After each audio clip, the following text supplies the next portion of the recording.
Welcome to my community in Words and Pictures by Zambia Clark. I live in Lakeland, Florida, which is in central Florida, in between Lakeland and Tampa. This is a picture of downtown Lakeland taken across the lake. Lakeland has an estimated population of 110,516 people, which consists of 73.67% whites, 20.12% Black or African American, 2.38% two or more races, 2.16% Asian, 1.4% other race, 0.2% Native American, 0.06% Native Hawaiian or Pacific Islander.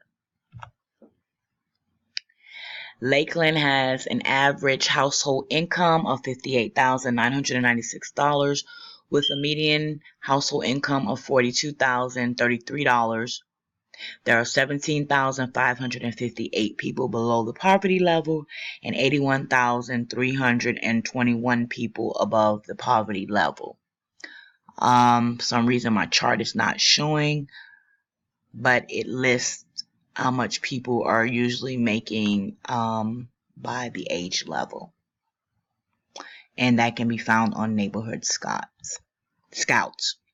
This is a map of the particular area that I like to work in, which is the 33801 area. Upon reading what makes a community a good community, there were some tenets that a community is to be compared to. The first one is safety. Lakeland, Florida has a crime index of 9 on a scale of 100, 100 being the safest, 1 being the worst. So that means there are 91 cities that are safer than Lakeland, Florida, which was startling to myself. Last year there were 4,340 crimes, 310 were violent, 4,030 were property crimes. The Lakeland Police Department is also located in this area, and they do make their presence visibly known. This can sometimes be a good thing, and this can sometimes be a bad thing. The next tenet is the availability of goods and services, and as you can see, we have Save-A-Lot, which is a low-income grocery store chain. Located next to that is a pawn shop. And as you can see on the billboard, there's another pawn shop. You have a nail shop, a prepaid telephone service, a Chinese buffet, Looking Good, which is a clothing store, Hollywood Video, H&R Block, which is a tax preparation company, Subway, another rent-a-center, a pawn shop, a Family Dollar store, Big Lots, office furniture, and FMU was a college, unaccredited college, which is no longer there. Some of these places are places that financial institutes, financial wellness classes would tell you to stay away from, like pawn shops and rent-a-center places. On this same area, on the major boulevard of Memorial Boulevard, you have restaurants such as McDonald's, KFC, Taco Bell, Crystal's, Mexican restaurants, Dollar General, Pharmacy, Walgreens. All of these are low-income affording places because they have 99-cent menus, all you can eat menus, and they're all in walking distance. Relationships that bind citizens together. You have things such as neighborhood cleanup. People in the neighborhood come together, or outside people come into the neighborhood and do things such as minor home repairs, paint the houses, and if there are things that are unable to be done by that group, they do try to contact other agencies or other groups to see if those needs can be met. You have organized and unorganized groups feeding the homeless on a regular daily basis. And you also have the less fortunate caring for one another. You would think that one homeless person would only be concerned about themselves. However, I've seen another homeless person stay outside in the cold instead of staying in the shelter so they can protect their friend that was out on the street that was a drunk. Commonality of values and goals.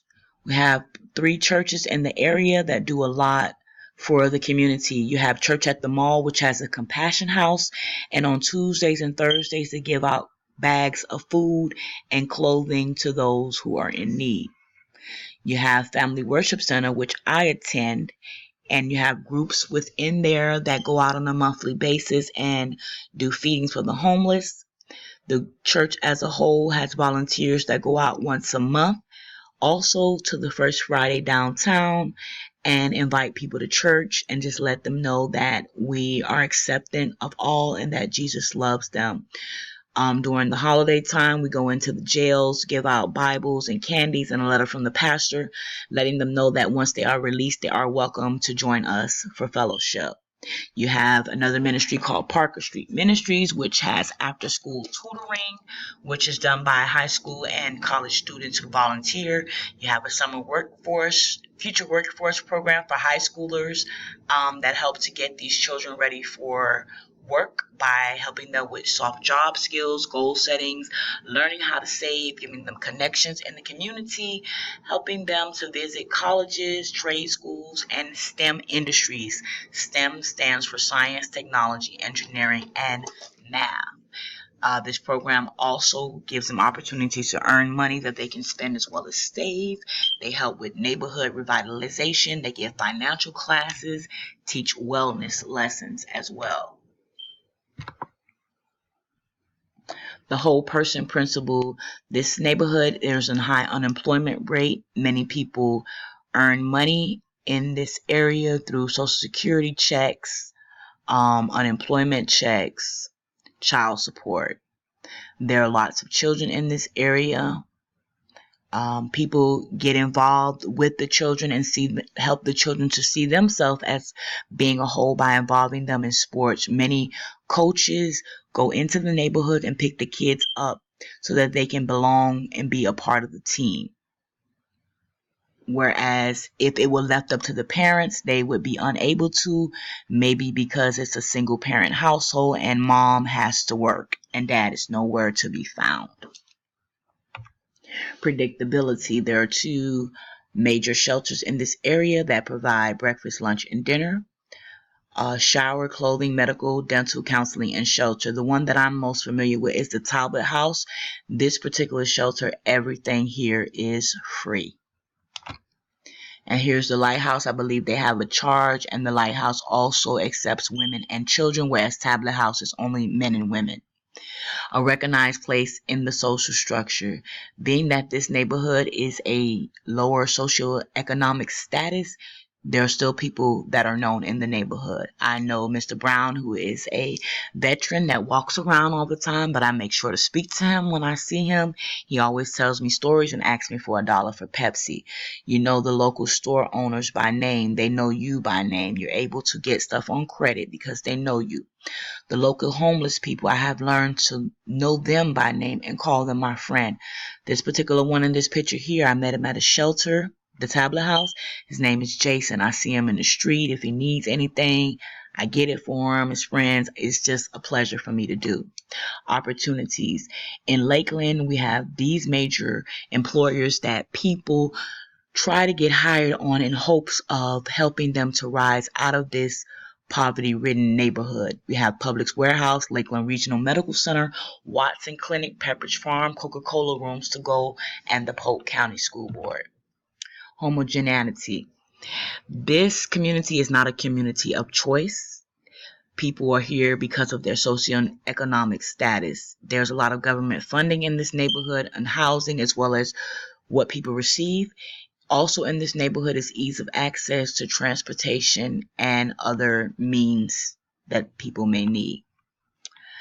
And looking at my community compared to what makes a good community, I believe that 33801 is a good community because the people know how to come together. They recognize one another. One thing that is bad is the safety portion of it. But I believe once people begin to have their basic needs met, crime would not be so much of a burden or a problem. This was a good project in evaluating communities. I don't live in this community. I live in the zip code 33810, which is considered a middle class community. And people in this community are very to themselves. And anonymous would be the correct word. And as the reading stated, having anonymity in a community is not good. I would like to know people. I am a friendly person, but the people here are closed in. So it's not always good to be judgmental from the outside looking in. Thank you very much.